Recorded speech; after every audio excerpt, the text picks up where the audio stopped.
bala maa am lu ma naqare rek match Barça jot ngay dugg di xool score dugg rek fekk équipe bu ndaw bi mu ne xool leen dañoo commencé rek ñu mëne 1-0 Alaves 1 minute lañ joué ñu dugal nga naan xëy na Barça jëlee fi match ni wala defet de nga dem xool dangaa génn dugaat rek fekk Yamal dugal li métti na tamit yéen rek leen mu ngi noonu gars yi le FC Barcelone gagne son match contre Alaves tout simplement 3-1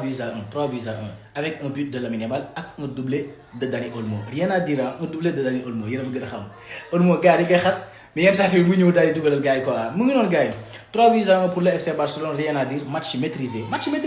parce que premier mi-temps bi Alaves doon na am ay quelques occasions déjà sax c'était 3 tirs cadrés partout Alaves doon na am ay occasions si premier mi-temps bi mais deuxième mi-temps bi ça a été totalement maîtrisé par le FC Barcelone surtout avec l'entrée de Pedri moom bi mu duggee yéen a ma gën a xam lépp day gën a yomb lépp day gën a facile Alaves di gën a souffrir moo tax fin temps bi amuñu dara parce que tout simplement y avait un Pedri qui maîtrise tout au niveau du milieu de terrain donc voilà les gars match maîtrisé surtout la deuxième mi-temps pour le FC Barcelone et victoire logique tout simplement 3-1 félicitations à vous mais ngeen jël premier Liga instant yi provisoirement statut WhatsApp ngeen fay def suba incha allah dinaa fekk Jérôme dëkk jël bakkanam jéegaat seen kaw bu soobee yàlla kon ba gars yi ba suba incha allah gars yi félicitations à vous les Catalans. Le football est de retour y a des joueurs yi ngeen xamante ni jàmm rek lañu war di am pour le bien du football. waaye tamit gardien bu baax lu ko waaye jëndee jar na ko mais Juan Garcia merci beaucoup sauvetage bi moment bi 1 but partout loon bii bu duggoon rek Barça day amaat ay problème mais Juan Garcia xaw ma sax nan la def ba génn bal bii nii. yow moom ñaanu grand frère doo ko am xaw ma ñaanu grand frère xaw ma ñaanu papa léegi ñaan ñi nga xamante ni ku si nekk man na la papa nga def leen nii nga jaxase leen nii ba kenn ki di boot morom bi yow moom bu dee ñaanu papa rek xamal ni doo ko am c'est fini. Et Dani Olmo qui a inscrit un doublé vraiment ça va lui faire du bien parce que temps yi yëpp nekkul woon en confiance mais but yi mu dugal ni dina tax mu gën a ñëwaat en confiance parce que équipe lañu dañoo soxla ñëpp nekk en confiance joueurs yëpp lañ soxla si équipe bi. et Lamine Yamal qui nous a encore régalé mais nag Yamal am na yenn action yoo xamante ni kenn du ko raté. lii nan nga ko mën a raté déjà lii score bi 2-1 la woon Barça mën nañ koo égaliser à tout moment. boo dugaloon lii da ngay permettre FC Barcelone faire le break mais nga raté lii. mais nag action na boo ko defee si photo nii day gën a flagrant mais dafa jàkkaarloo góor bi di jéem a def double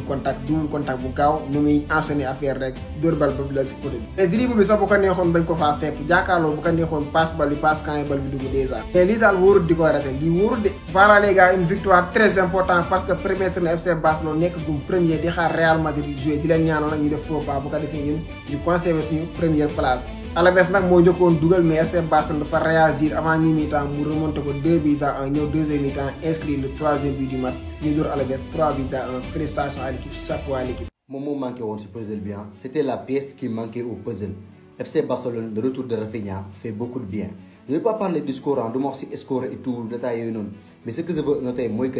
sans le ballon, avec le ballon, Rafinha, différence de def, Barcelone a un joueur beaucoup fait. C'était le joueur qui manquait au puzzle, le joueur clé.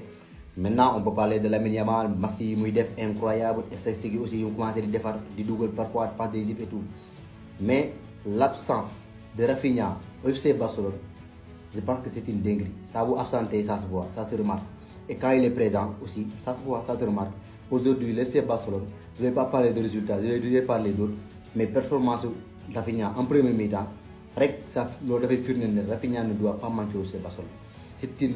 une pièce maîtresse dans le jeu de FC Barcelone. Contre toute pressing, il y aurait le positionnement.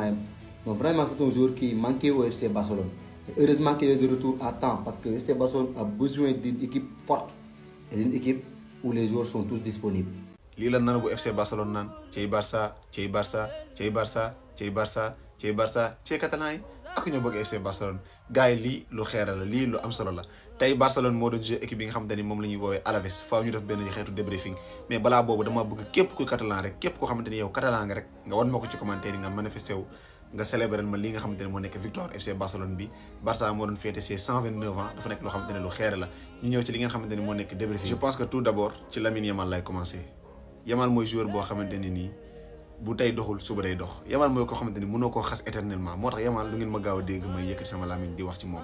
xoolal ce que Lamine Yamal a fait aujourd'hui un but et une passe D il nous a fait une très très belle prestation tey dafa def loo xamante ni ci match bi daa mi-temps waa La Liga a commencé di jël ay vidéo Lamine Yamal di ko dugal tellement le petit il est fort gis ngeen li mu passe Dani Olmo gis ngeen li Olmo dugal bon je vais pas trop du ma la tagg-tagg lu bëri parce que la plupart de nos ballons tey suñu bal yu bëri yaa ko perte donte dugal nga 2 buts mais franchement tey da ngaa xaw a nelaw ci milieu de terrain barki yàlla gis nga li la Lamine Yamal passe gis nga li nga dugal Ferran Torres problème boobu noonu la am deuxième mi-temps bi Ferran Torres bi mu duggee am na fa ay quelques occasions mais voilà te aussi il faut ñu noter que ni arbitre bi jàpp na ci match bi trop franchement suñu penalty deux penalty non accordé deuxième penalty bi gis nañ ko Olmo waa ji da ko xëcc carrément da doon dugal bal bi waa ji xëcc ko mu daanu arbitre bi ni dara amul ba mujj gi match bi jeexee Pedri ak Rafinha dem di kaas mais aussi je félicite Rafinha donc franchement moom moo terminé homme du match donc je vais terminer par ki nga xamante ne moo nekk Federico González donc il a fait son retour franchement c'est quelque chose qui nous fait plaisir tey lañ xam la différence entre Pedri ak yeneen joueurs yëpp Pedri ak De Jong sax xam nañ la différence Pedri moom kese à lui tout seul day jël bal bi dem duut ñëpp def ay passes loolu lañ soxla woon Frenkie De Jong il a besoin de Pedri pour mën a def li muy def dëgg-dëgg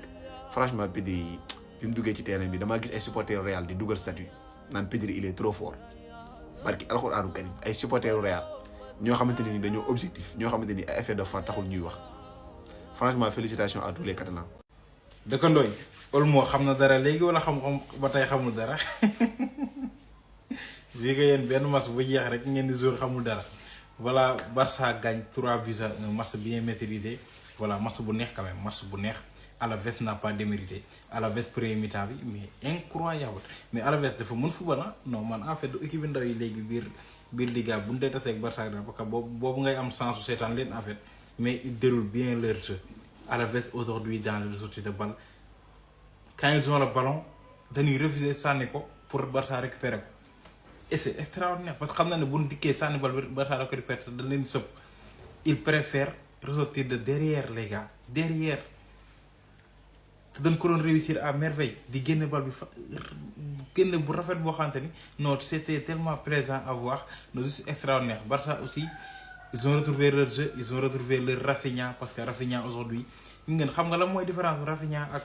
ak Rashford c'est que Rafinha effort yi muy def ak kee ça fait deux Rafinha dafa nangoo def effort dafa nangoo daw dafa nangoo def repli défensif alors que Rashford ne veut pas de ça Rashford li ko importé moom mooy ñu passe ko bal bi mu jéem a def benn accélération wala jéem a éliminer bu amee passe bu ba mënee dóor mu dóor alors que Rafinha il fait les efforts défensifs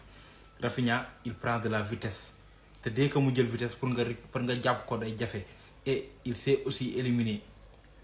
c'est un joueur difficile à mën a def 2 passes décisives les gars 2 passes décisives pour son retour titularisation première fois c'est extraordinaire ils ont retrouvé un joueur boo xamante ni mooy galvaniser ki troubam bi pour ñu dem au pressing et ça a bien aidé aujourd'hui le Barça sur pressing de Rafinha vraiment Barça a récupéré Juan Garcia naa ñëw ci après mais c'était un match plaisant les deux équipes ont joué deuxième mi-temps bi voilà c'était plus maîtrisé par Barcelone parce que Barcelone dafa dikk deuxième mi-temps xañ carrément bal bi à Alaves surtout la rentrée de Pedri bi mu duggee laa ne match bi jeex na Alaves dootul téye bal bi dootul gis bal bi voilà parce que moom il a cette capacité tenir le ballon may aussi Barça ñu mën a téye bal bi mën a contrôler jeu bi ba nga xamante adversaire bu mu récupérer bal bi day metti et il a réussi à merveille la rentrée de Pedri a carrément malgré que dernière minute quand même Alaves doon na jéem a tenté moo ko yóbbee sax troisième bi ñu jël parce que dañoo génn di jéem a égaliser ji far yàlla perte bal bi ñu Barça en contre il fait mal voilà Rafinha top match Lamine Yamal un match bien réussi quand même voilà but plus passe décisive Olmo aussi doublé un top match voilà Lewandowski daal laa gis woon ci match bi mooy loolu mais Barça a bien mérité cette victoire voilà tactiquement il commence à revenir et bu récupérer seen blessure yëpp ba ñëpp nekk à 100% ça va être chaud. gars yi Barça seul la bëgg ci commentaire yéen ñi nga xam ne ay fan sa Barça ngeen te content ngeen ci victoire Barça bi ñoo leen bind Barça seul ci commentaire gars yi isa xam ngeen victoire Barça bu na réussi nekk moo bëri quoi tey lu gën a rare ngeen gis gars yi tey mooy kii ni du Olmo dafa dugal 2 bi ci match bi instant nii Lamine Yamal moom mooy joueur bi nga xam ne moo ëpp passe décisive ci championnat Espagne 2025-2026 bi te instant nii moom mooy joueur bu gën a décisif ci championnat Espagne bi derrière Kylian Mbappé gars yi instant Kylian Mbappé moo nekk joueur bi nga xam ne moo gën a décisif ci championnat Espagne la Liga quoi gars yi xool leen Lamine Yamal performance yi mu nekk di réaliser ren ci saison 2025-2026 2026 yi gars yi amagum na 7 buts ak 12 passes décisives en tout cas il est le meilleur quoi. te man lu ma gën a neex si victoire Barça bi mooy image bi gars yi yéen image bi est-ce que li mu si sentir yéen a ngi koy sentir quoi image bii nii Rafinha ak Pedri tey Rafinha tamit def na 2 passes décisives si match bi moom mii di Pedri il a fait son retour te def na match bu exceptionnel ak Barcelone quoi. en tout cas victoire exceptionnelle pour les Barcelonais te instant ni Barça mooy nouveau leader championnat Espagne 2025-2026 gars yi donc gars yi bindal leen ma Barça seul ci commentaire aussi gars yi Lamine Yamal dugal na premier bitam au Camp Nou quoi bit bu mu dugal bi tey contre Alaves moom mooy premier bit ba nga xam ne dugal na ko ci histoire football professionnel am ci Camp Nou gars yi en tout cas le prince est là gars yi c'est lui le nouveau prince du Barcelone puisque Lionel Messi moo doon prince te dem na donc Lamine Yamal mooy nouveau prince FC Barcelone gars yi te aussi gars yi ñi nga xam ne seetaan ngeen vidéo mu toll fi ma la ñaan ngeen bës plus ngeen abonné ngeen republier vidéo mais may ñu ko rek di cliquer ci abonné ba lu xew ñu mën leen ci alerter ñu yëg ko bokk ci ñi koy teel a yëg kon nii nu mu tuuti xanaa ñu war a mën a romb 70 000 80 000 wala sax 100 000 abonnés kon may delluwaat rek fi ma doon doore jàppaleen ci ndax chaîne bi seen chaîne la